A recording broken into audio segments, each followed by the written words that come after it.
12 வயது வித்தியாசம் இருக்கு, எப்படி காதல் வந்துச்சு அப்படிங்கிற மாதிரி விஷால் அவர்கிட்டயும் தன்சிகா அவங்கள்ட்டையும் மாத்தி மாத்தி கேள்விய கேட்டுக்கிட்டே இருந்தாங்க. ஆனா நடந்தது இதுதான் அப்படின்னு ஒரு தகவல் வெளியாகி இருக்கு. தனுஷ் அவரு எப்படி அமைதியா இருந்தாலும் வம்புல இழுத்து விட்டுறாங்க.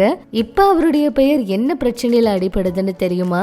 சூர்யா அவருடைய அண்ணன் மேல புகார் கொடுத்திருக்காங்க. டூரிஸ்ட் ஃபேமிலி பார்த்துட்டு தனுஷ் அவரு இவ்வளவு தூரம் பாராட்டி இருக்காரா? வாங்க என்ன நடந்துச்சுங்கிறத இந்த வீடியோல பார்த்து தெரிஞ்சுக்கலாம். விஷால் அவங்களும் தன்சிகா அவங்களும் 2 பேரும் காதலிக்கிறத நேற்று அதிகாரப்பூர்வமாமே அவங்க 2 பேரும் சொல்லிட்டாங்க.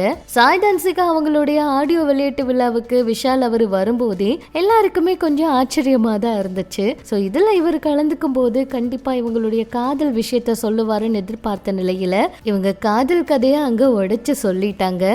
தன்சிகா அவங்களும் என்ன பேபி சொல்லிடலாமா அப்படின்னு விஷால் அவரை பார்த்து, எங்களோட திருமணத்தை அறிவிக்கிற மேடையா இது மாறணும்னு நாங்க நினைக்கவே இல்லை. நானும் விஷால் அவரும் 15 வருஷமா நல்ல ஃப்ரெண்ட்ஸுங்க. ஆகஸ்ட் 29 எங்களுக்கு மேரேஜ் ஆக போகுது அப்படிங்கிற மாதிரி சொன்னாங்க.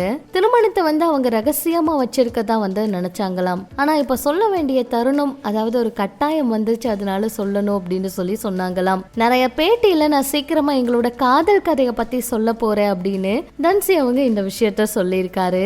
சொல்ல போனா விஷால் அவர் எல்லா பிரச்சனைக்கும் தன்சி அவங்க கூட நின்றுக்கிறாராம். அதே போல ஏதாவது ரொம்ப பிரச்சனைனா தன்சி அவங்களுடைய வீட்டுக்கெல்லாம் கூட நேர்ல போயிருக்காராம். அந்த மாதிரி உதவுற நேரத்துல தான் விஷால் அவரை ரொம்ப பிடிச்சது அப்படிங்கிற மாதிரி சொல்லியிருக்காங்க.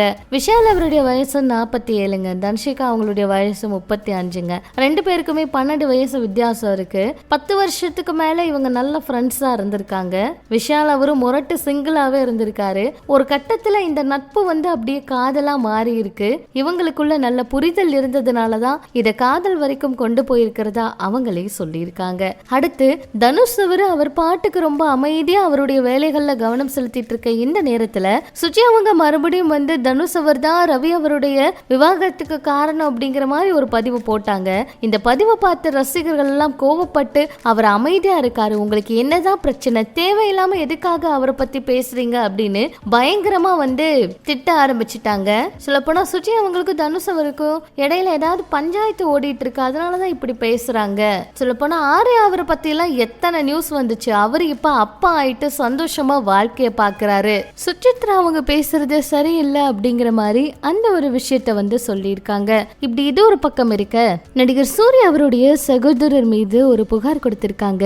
நான் நடத்தி வர ஆலைகள் அச்சகத்துக்கு கீழே தான் நடிகர் சூர்யா அவருடைய சகோதரர் லட்சுமணன் நடத்தி வர அம்மன் உணவகம் செயல்பட்டுக்கிட்டு இருக்கு. 2 பேருக்குமான பொது பாதையை லட்சுமணன் அவர் ஆக்கிரமிப்பு பண்றாரு, பொதுமக்களுக்கு இடையூறு செய்யறாரு, வாகனங்களை நிறுத்தி இடையூறு பண்றாரு. இது தொடர்பா ஏற்பட்ட பிரச்சனையில சூர்யா அவருடைய சகோதரர் எனக்கு கொலை மிரட்டல் விடுக்கிறாரு அப்படின்னு சொல்லி இந்த ஒரு விஷயத்தை அவங்க சொல்லியிருக்காங்க. அதே போல தனுஷ் அவரு சசிகுமார் அவருடைய டூரிஸ்ட் ஃபேமிலி படத்தை பார்த்துட்டு அவ்வளோ சந்தோஷப்பட்டிருக்காராம். இயக்குனரை கால் பண்ணி வாழ்த்துக்கள் சொல்லியிருக்காராம். படம் ரொம்ப நல்லா இருக்கு அப்படின்னு பாராட்டி பேசியிருக்காராம். இந்த ஒரு விஷயத்த சொல்லியிருக்காங்க. இதை பற்றி உங்களோட கருத்துக்களை சொல்லுங்க. இன்னும் சினிமா தகவல்களை நீங்க தெரிஞ்சுக்க நம்ம சேனல் கூட இணைஞ்சிருங்க.